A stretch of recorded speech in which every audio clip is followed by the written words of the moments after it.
সুপ্রিয় শিক্ষার্থী বন্ধুরা, আলোচনা হবে নবম শ্রেণীর মডেল অ্যাক্টিভিটি টাস্ক পার্ট 8 বা বলতে পারো এটা তোমাদের ফাইনাল মডেল অ্যাক্টিভিটি টাস্ক। তো এই ভিডিওতে তোমাদের বাংলা বিষয়ের সমাধান দেওয়া হবে পূর্ণমান 50।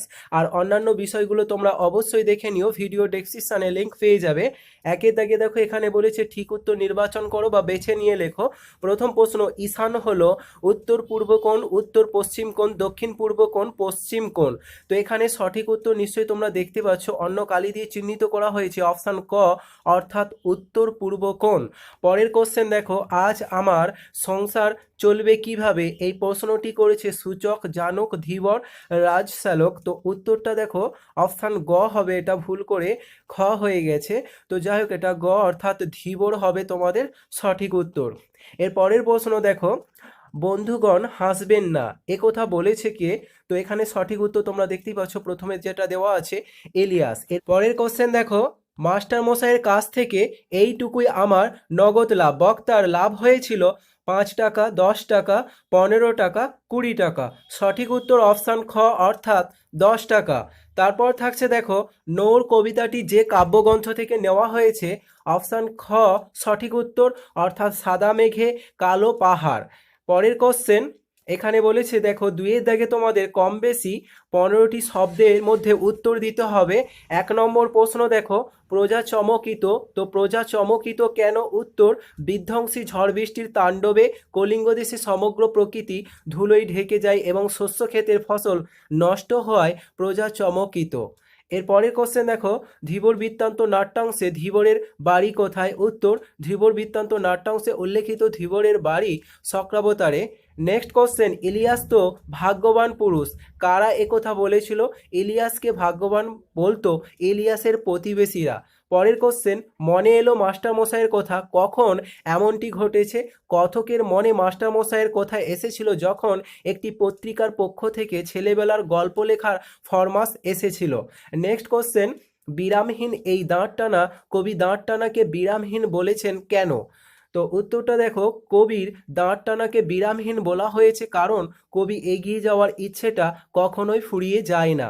নেক্সট কোশ্চেন, হিন্দি উপস্থিত সেই চেষ্টাটা করেছেন, কোন চেষ্টার কথা প্রাবন্ধিক বলেছে? উত্তর, সাহিত্যিক সৈয়দ মুস্তফা আলী রচিত নবনব সৃষ্টি শীর্ষক প্রবন্ধ থেকে উদ্ধৃতাংশটি গৃহীত হয়েছে। ভাষা নিজস্বতা হলো আত্মনির্ভরশীল থাকা, কিন্তু লেখক দেখেছেন যে ভাষার মধ্যে বিভিন্ন ভাষার প্রবেশ অব্যাহত, সেই প্রবেশ বন্ধ করার বিষয়ে হিন্দি সাহিত্যিকদের চেষ্টার কথা প্রাবন্ধিক বলেছেন। নেক্সট কোশ্চেন, এরই মাঝে বাংলার প্রাণ, কবি কোথাকার বা কোথায় বাংলার প্রাণের সন্ধান পেয়েছেন? উত্তর, আকাশের সাতটি তারা কবিতায় কবি জীবনানন্দ দাশ নরম ধানের গন্ধ, কলমি শাকের শাকের এখানে ঘ্রাণ হবে, এটা ঘ্রাণ, হাঁসের পালক, শহরের বন, চাঁদ, চাঁদা সরপুঁটি মাছ, এদের মৃদু আঁশটে ঘ্রাণ, কিশোরের পায়ে গলার মুথা, পায়ে দোলায়, এটা হবে দোলায় দোলায় মুথা ঘাস, লাল বট ফলের ব্যথিত গন্ধে ক্লান্ত নীরবতা। এই সমস্ত কিছুর মাঝেই বাংলার প্রাণকে বা প্রাণের সন্ধান পেয়েছেন। নেক্সট কোশ্চেন এখানে বলেছে, এখন আমার দৃঢ় বিশ্বাস হয়েছে, পত্র লেখকের দৃঢ় বিশ্বাসটি কি? উত্তর, স্বামী বিবেকানন্দের গৃহ বিশ্বাস হয়েছে, দৃঢ় বিশ্বাস এটা হবে, দৃঢ় বিশ্বাস হয়েছে যে ভারতের কাজে মিস নোবেলের এক বিরাট ভবিষ্যৎ রয়েছে। নেক্সট কোশ্চেন, যা গিয়ে ওই ওঠানে তোর দাঁড়া, সেখানে গিয়ে দাঁড়ালে কোন দৃশ্য দেখা যাবে? আবহমান কবিতায় কবি নীরেন্দ্রনাথ চক্রবর্তী জানিয়েছেন, উঠানের লাউ মাচাটার পাশে দাঁড়ালে দেখা যাবে ছোট্ট একটা ফুল সন্ধ্যার বাতাসে ক্রমাগত দুলছে। নেক্সট তোমাদের 10 নম্বর প্রশ্ন কি বলেছে, তোমার বাড়ি কোথায়? রাধারানী এই প্রশ্নের উত্তরে কি বলেছিল? রাধারানীর বাড়ি, আমার বাড়ি হচ্ছে শ্রীরামপুর। এরপরে দেখো তোমাদের 3 দাগে বলেছে, প্রসঙ্গ নির্দেশ সহ কম বেশি 60টি শব্দে উত্তর দিতে হবে। তো প্রথম প্রশ্ন, আমার বাণিজ্য তরী বাধা পড়ে আছে, কোন বাণিজ্য তরী সেটি বাধা পড়ে আছে, কেন? তো উত্তরটা দেখো, বাণিজ্য ও ব্যবসার সঙ্গে লাভ লোকসানের বিষয়টি জড়িয়ে রয়েছে, জীবিকার জালে আটকে পড়েছে আমাদের জীবন। প্রাচীন ও মধ্যযুগের সওদাগর বাণিজ্যতে নিয়ে পাড়ি দিতে দূর দেশে পণ্যের আমদানি রপ্তানির সঙ্গে সংস্কৃতির আদান প্রদান চলত। খুবই সাধারণ সওদাগর নন, তাই তার চরিত্রে রয়েছে সাহিত্য সম্ভার। সেই স্বপ্ন কল্পনা সাহিত্যে ভরা তরী নিয়ে কবি পাড়ি দিতে চান সাত সমুদ্র পারে, দূর দূরান্তে ছড়িয়ে দিতে দিতে চান তার সৃষ্টিকে, তাই এখানে বাণিজ্য তৈরি প্রসঙ্গ এসেছে। নেক্সট কোশ্চেন দেখো, সংস্কৃত ভাষা আত্মনির্ভরশীল প্রাবন্ধিক কেন এমন মন্তব্য করেছে? উদ্ধৃতাংশটি সৈয়দ মুস্তফা আলী রচিত নব নব সৃষ্টি নামক প্রবন্ধ থেকে গৃহীত হয়েছে। সংস্কৃত ভাষায় আত্মনির্ভরতার কারণ ভাষাবিদ প্রবন্ধের দীর্ঘ বিভিন্ন ভাষা নিয়ে চর্চার মধ্য দিয়ে লক্ষ্য করেছেন বা করেছিলেন। নতুন কোনো চিন্তা, অনুভূতি বা বাস্তবকে বোঝানোর জন্য নতুন শব্দের প্রয়োজন হলে সংস্কৃত ভাষা অহেতুক অন্য ভাষা থেকে শব্দ ধার করে না। সংস্কৃত ভাষায় একমাত্র নিজস্ব ধাতু শব্দ একটু অদল বদল করে সংস্কৃত ভাষায় নতুন করে তৈরি করতে পারে। এই বিশেষ ক্ষমতার জন্য প্রাবন্ধিকের মতে সংস্কৃত স্বয়ং সম্পূর্ণ আত্মনির্ভরশীল ভাষা বলে মনে হয়েছে। এরপরে দেখো যে আমি এই ঘাসে বসে থাকি, কোন সময় কবি ঘাসে বসে থাকেন? তখন প্রকৃতি কেমন রূপ তার চোখে ধরা পড়ে। সন্ধ্যার সময় কবি ঘাসে বসে থাকেন, কবির চোখে তার অতি প্রিয় রূপসী বাংলার সন্ধ্যার সময় যে রূপে ধরা দিয়েছে তাকেই তিনি শব্দে জাদুতে প্রকাশ করেছেন। সবে যখন সূর্য অস্ত গিয়ে আকাশে দেখা দিয়েছে সপ্তর্ষি মণ্ডল, তখন অস্তাগারের শেষ আভায় টুকটুকে লাল মেঘে বিলীন হয় সাগর জলে। দিন আর রাত্রির সেই সন্ধিক্ষণে কবির মনে হয় যেন এক এলোকেশী কন্যা দেখা দিয়েছে বাংলার সজ্জার নীল আকাশে। মাটির বুকে ধীরে ধীরে নেমে আসা অন্ধকার যেন সেই মেয়েটি ছড়িয়ে পড়া কালো চুলের রাশি। কবি তাঁর চোখ, মুখ, নাক অর্থাৎ ইন্দ্রিয় দিয়ে অনুভব করেন সেই ঘনিয়ে আসা আধারকে। শুধু চোখ বা ত্বক দিয়ে নয়, কবি গন্ধ দিয়ে অনুভব করেন সন্ধ্যাকে। নেক্সট কোশ্চেন, নোটে গাছটা বুড়িয়ে ওঠে কিন্তু মুড়ায় না। উদ্ধৃতাংশে নোটে গাছের প্রসঙ্গ উত্থাপনের আবহমান কবিতা রূপকথার যে আবেশ কিভাবে রচিত হয়েছে তা তোমরা আলোচনা করো। তো দেখো উত্তরটা, নীরেন্দ্রনাথ চক্রবর্তী তার আবহমান কবিতা দেখিয়েছেন যে একদা মানুষ নিবিড় অনুরাগে ঘর বেঁধেছিল প্রকৃতির গ্রাম বাংলায়। পরবর্তীকালে গ্রাম সভ্যতার সমৃদ্ধি নষ্ট হয়ে যায় নাগরিক সভ্যতা আগ্রাসনে, কিন্তু প্রকৃতি সেখানে নিজের হাতে একইভাবে সাজিয়ে রাখে। জীবন বয়ে চলে স্বচ্ছন্দ ও সহজ ছন্দে, আর শহরের ক্লান্ত মানুষেরা শান্তির খোঁজে বারবার ফিরে আসে তার কাছে। নোটে গাছটা বুড়িয়ে ওঠে কিন্তু মুড়ায় না, অর্থাৎ তার গ্রহণযোগ্যতা শেষ হয় না। পরের দাগে দেখো এখানে বলেছে যে আর আহারে সংস্থান রহিল না। রাধারানী ও তার মায়ের দুর্গতির চিত্র রাধারানী পাঠ্যাংশে কিভাবে চিত্রিত হয়েছে তা উদ্ধৃতাংশে আলোকে আলোচনা করো। রাধারানী পাঠ্যাংশে দেখা যায় একজন জ্ঞাতির সঙ্গে সম্পত্তির নিয়ে মামলা। রাধারানীর বিধবা মা হাইকোর্টে হেরে যায়। জ্ঞাতির ডিগ্রি জারি করে তাদের পিতৃপুরুষের ভিটে থেকে উচ্ছেদ করে 10 লক্ষ টাকা সম্পত্তি দখল করে নেয়। খরচ ও পাওনা শোধ করতে বাকি সব অর্থ চলে যায়। গয়না ইত্যাদি বিক্রি করে রাধারানীর মা প্রিভি কাউন্সিলে আপিল করলেও খাবার জোগাড়ের অবস্থা তাদের আর থাকে না। পরের কোশ্চেন, এখানে তোমাদের 4 দাগে বলেছে নিচের প্রশ্নগুলির উত্তর দাও নিজের ভাষায়।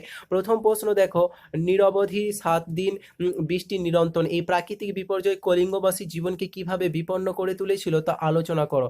চণ্ডীমঙ্গলের সর্বশ্রেষ্ঠ কবি মুকুন্দরাম চক্রবর্তী রচিত অভয়ামঙ্গল থেকে নেওয়া কলিঙ্গ দেশে ঝড় বৃষ্টি কাব্যাংশটি কলিঙ্গ দেশে প্রবল বৃষ্টি হয়েছে বলে উল্লেখ করা হয়েছে। কলিঙ্গ দেশে অবিরাম 7 দিনে বৃষ্টিপাতের সঙ্গে চলে ঝড়ের তাণ্ডব। সমগ্র দেশ জলে প্লাবিত হয়, শস্য ক্ষেতের বিপুল ক্ষতি হয়। বৃষ্টিতে প্রজাদের বাড়িঘর জলমগ্ন হয়ে পড়ে। প্রবল বর্ষণের সঙ্গে অসংখ্য শিল পড়তে থাকে।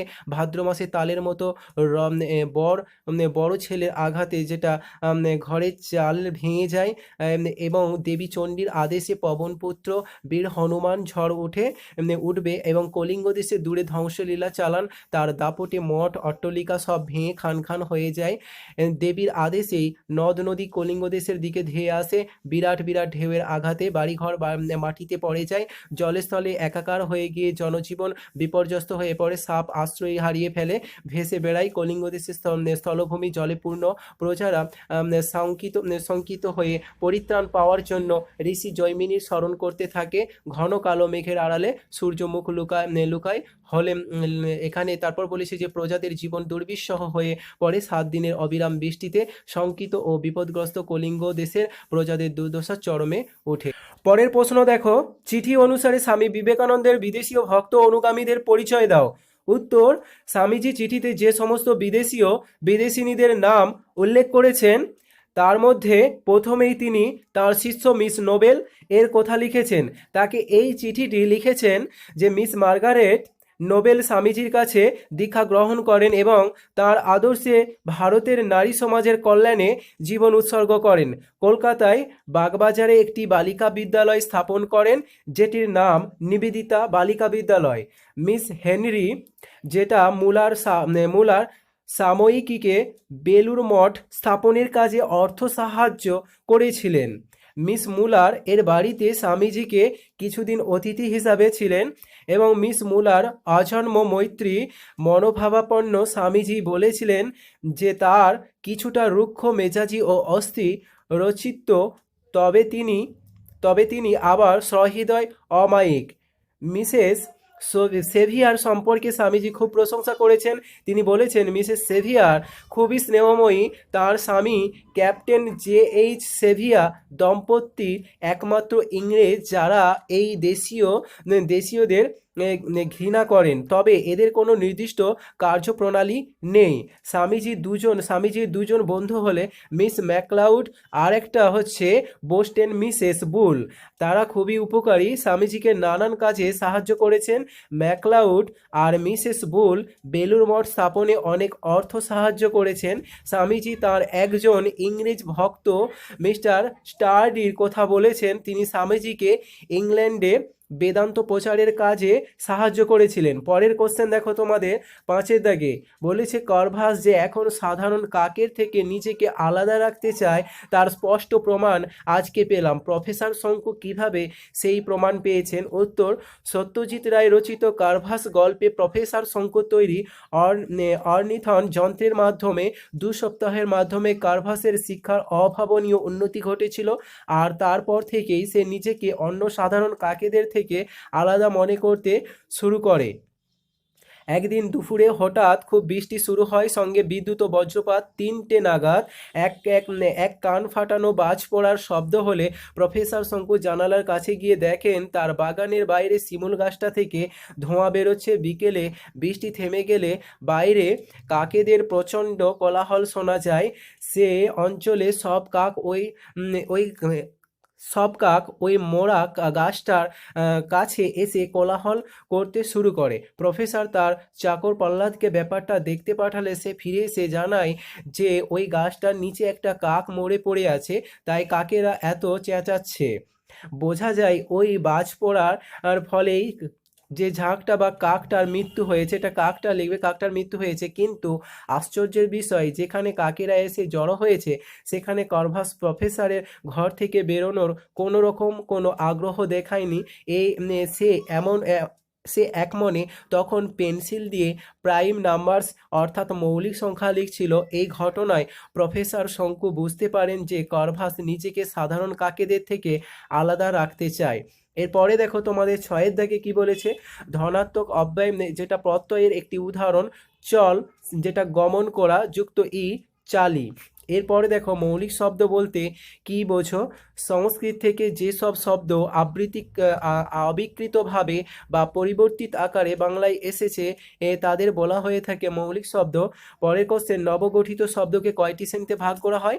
2টি শ্রেণীতে। এক হচ্ছে মিশ্র বা সংকর শব্দ, আর একটা হচ্ছে অনুদিত শব্দ। এরপর দেখো তামিল শব্দভাণ্ডার থেকে বাংলায় এসেছে এমন 2টি শব্দ, যেটা তামিল শব্দভাণ্ডার থেকে বাংলায় এসেছে এমন 2টো শব্দ হচ্ছে যে চুরুট আর পিলে। এরপরে দেখো কাছের ব্যক্তি বা বস্তুকে নির্দেশ করতে কোন সর্বনাম পদ ব্যবহৃত হয়?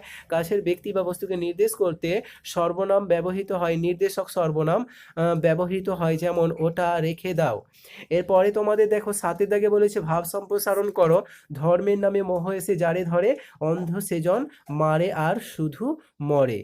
এর উত্তরটা দেখো, মানুষের জীবনে কর্মের পাশাপাশি ধর্ম হলো একটি বড় অগুরুত্বপূর্ণ অংশ, কিন্তু যখন ধর্ম মানুষের মধ্যে মোহ সৃষ্টি করে তখন সে অন্ধের মতো ধর্মের কুসংস্কার মেনে চলে, যার জন্য নিজের জীবনে পাশাপাশি অন্যের জীবনে তার প্রভাব বিস্তার করার চেষ্টা করে। মানুষের মধ্যে আমাদের সমাজে ধর্ম একটি অত্যন্ত গুরুত্বপূর্ণ বিষয়, কারণ মানুষ সবসময় ধর্ম নিয়ে বেশি সচেতন, সেই যেই ধর্ম হোক না কেন। কখনো কখনো এই ধর্ম মানুষের মধ্যে এমনভাবে প্রভাব বিস্তার করে যে সব সময় সব কিছুর মধ্যে ধর্ম খুঁজে।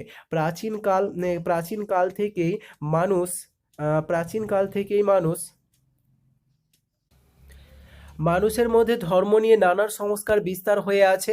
মানুষ ধর্মের মধ্যে এমনভাবে জর্জরিত হয়ে যায় যে সে অন্য কিছু বোঝার চেষ্টা করে না, কেবলমাত্র ধর্ম ছাড়া, যার ফলে তার সেই ধর্মের অন্ধ অন্ধকারাচ্ছন্ন ধর্মের অন্ধকার নিজের জীবনের পাশাপাশি অন্যের জীবনকে দুর্বিষহ করে তোলে। ধর্ম সম্পর্কে মানুষকে অন্ধবিশ্বাসী না হয়ে সচেতন হতে হবে। জাতি ধর্মের মহতার জীবনসহ অন্য কারো জীবন অন্ধকারাচ্ছন্ন না করে দেয়। তাই ধর্মকে ধর্ম হিসাবে নেওয়া উচিত, তাকে অন্ধকারে নিয়ে যাওয়া কখনোই উচিত নয়। আমাদের ব্যবহারিক জীবনকে সুস্থ ও স্বাভাবিক করার জন্য ধর্মকে উপস্থাপন করা হয়েছে, এটা কখনোই ভুলে গেলে চলবে না। তো এই ছিল তোমাদের মডেল অ্যাক্টিভিটি টাস্ক পার্ট 8, যেটা সম্পূর্ণ সমাধান দেওয়া হলো। অন্যান্য বিষয়গুলো তোমরা অবশ্যই দেখে নিও, ভিডিও ডেসক্রিপশনে লিঙ্ক পেয়ে যাবে। এছাড়া যারা চ্যানেলে নতুন এসেছো বা চ্যানেলটা এখনও সাবস্ক্রাইব করো না, অবশ্যই চ্যানেলটি সাবস্ক্রাইব করে পাশে থাকা বেল আইকনটা ক্লিক করে অল নোটিফিকেশান অন করে দিও।